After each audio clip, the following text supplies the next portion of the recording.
नमस्कार। म्यूनिक में गूंज रही है भारत की धमक। 16 साल से कम उम्र के बच्चों के लिए सोशल मीडिया पर लगने जा रहा है ताला और मां की लाश के साथ सालों तक रहने वाली बेटी का खौफनाक राज।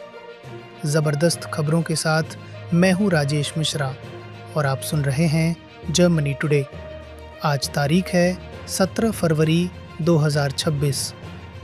दोस्तों, जर्मनी में आज हलचल तेज है।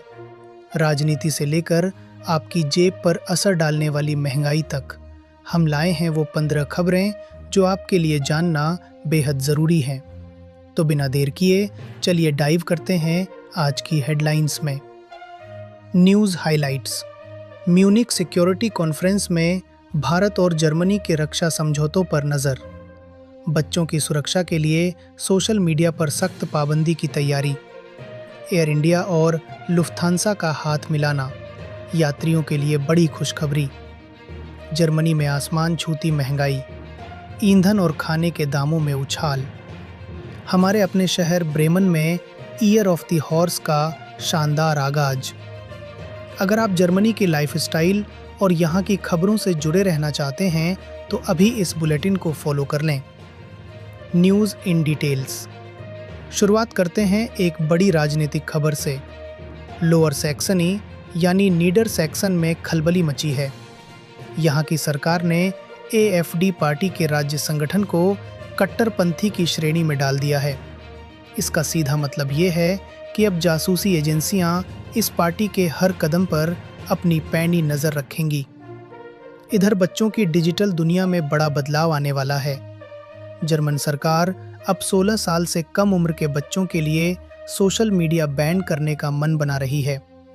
चांसलर की पार्टी का मानना है कि टिकटॉक और इंस्टाग्राम जैसे ऐप्स बच्चों के मानसिक स्वास्थ्य के लिए खतरा बन रहे हैं। अब जरा अपनी जेब का हाल जान लीजिए। जनवरी के ताज़ा आंकड़े बताते हैं कि जर्मनी में महंगाई दर 2.1% तक पहुंच गई है। सबसे ज़्यादा मार पेट्रोल और डीजल पर पड़ी है, जिसकी कीमतें 5.6% तक बढ़ गई हैं। राशन का सामान भी अब थोड़ा महंगा मिलने वाला है। अंतर्राष्ट्रीय मंच पर भारत का जलवा देखिए। म्यूनिक में चल रही सिक्योरिटी कॉन्फ्रेंस में भारतीय प्रतिनिधिमंडल चर्चा का केंद्र बना हुआ है। यहाँ दुनिया भर के बड़े नेता इस बात पर माथापच्ची कर रहे हैं कि बदलती वैश्विक परिस्थितियों में सुरक्षा को कैसे मजबूत किया जाए। अगर आप आज घर से बाहर निकल रहे हैं तो सावधान।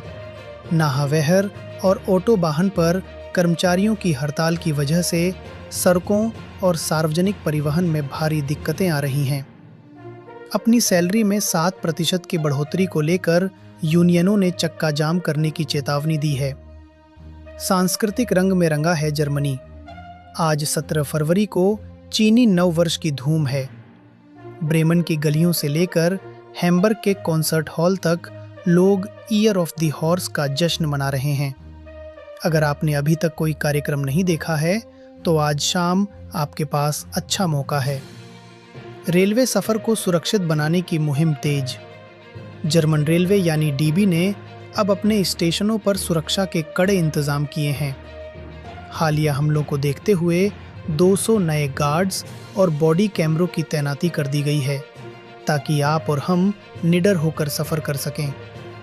नौकरियों के बाजार से एक चिंताजनक रिपोर्ट। जर्मन इंडस्ट्री में पिछले 1 साल के भीतर करीब 1.25 लाख 1.24 लाख नौकरियां कम हुई हैं। आर्थिक सुस्ती का असर अब सीधे तौर पर रोजगार पर दिखने लगा है, जो सरकार के लिए एक बड़ी चुनौती है। अमेज़न प्राइम यूज़र्स के लिए काम की बात। अगर आप प्राइम वीडियो देखते हैं तो आपके लिए अच्छी खबर है। कीमतों में अवैध बढ़ोतरी के खिलाफ चल रहे केस के बाद अब आप रिफंड के लिए क्लेम कर सकते हैं। इसके लिए आधिकारिक वेबसाइट पर रजिस्ट्रेशन शुरू हो चुका है। टेक की दुनिया से एक पॉजिटिव अपडेट। यूरोपीय इनोवेशन काउंसिल ने 61 धाकल स्टार्टअप्स को बड़ी फंडिंग के लिए चुना है। इसमें जर्मनी की कई उभरती हुई टेक कंपनियां शामिल हैं जो भविष्य की तकनीक पर काम कर रही हैं। Crime news. अपराध जगत की एक रोंगटे खड़े कर देने वाली वारदात। बवेरिया के एक छोटे से गांव में पुलिस को एक घर से 100 साल पुरानी महिला का शव मिला है। चौंकाने वाली बात यह है कि उनकी 82 साल की बेटी पिछले कई सालों से अपनी मां की लाश के साथ रह रही थी। शक है कि ये सब सिर्फ पेंशन हड़पने के लिए किया गया। बढ़ती राजनीतिक हिंसा पर एक रिपोर्ट। जर्मनी में दक्षिणपंथी कट्टरपंथियों के हमले तेजी से बढ़े हैं। सरकारी रिकॉर्ड के मुताबिक पिछले साल 1500 से ज़्यादा हिंसक घटनाएं हुईं, जिसने सुरक्षा एजेंसियों की नींद उड़ा दी है। एक और बड़ी गिरफ्तारी। साइबर पुलिस ने एक अंतर्राष्ट्रीय गैंग को पकड़ा है जो जर्मनी के आम लोगों को सॉफ्टवेयर अपडेट का झांसा देकर उनके बैंक अकाउंट साफ कर रहा था। India related news. भारत और जर्मनी के रिश्तों में एक नई उड़ान। एयर इंडिया और लुफ्थांसा के बीच हुआ ऐतिहासिक समझौता यात्रियों के लिए वरदान साबित होगा। अब भारत से जर्मनी और पूरे यूरोप तक पहुंचना पहले से कहीं ज़्यादा आसान और कनेक्टेड हो जाएगा। करियर और वीज़ा पर बड़ी खबर। जर्मनी ने भारतीय स्किल्ड वर्कर्स के लिए अपने दरवाजे और चौड़े कर दिए हैं। 19 नए समझौतों के तहत अब आईटी और हेल्थ केयर सेक्टर के भारतीयों को प्राथमिकता के आधार पर बहुत जल्दी वीज़ा दिया जा रहा है। तो दोस्तों, ये थीं आज की वो बड़ी खबरें जिन्होंने पूरे जर्मनी में हलचल मचा रखी है। आपको हमारी ये रिपोर्ट कैसी लगी? कमेंट में अपनी राय ज़रूर दें।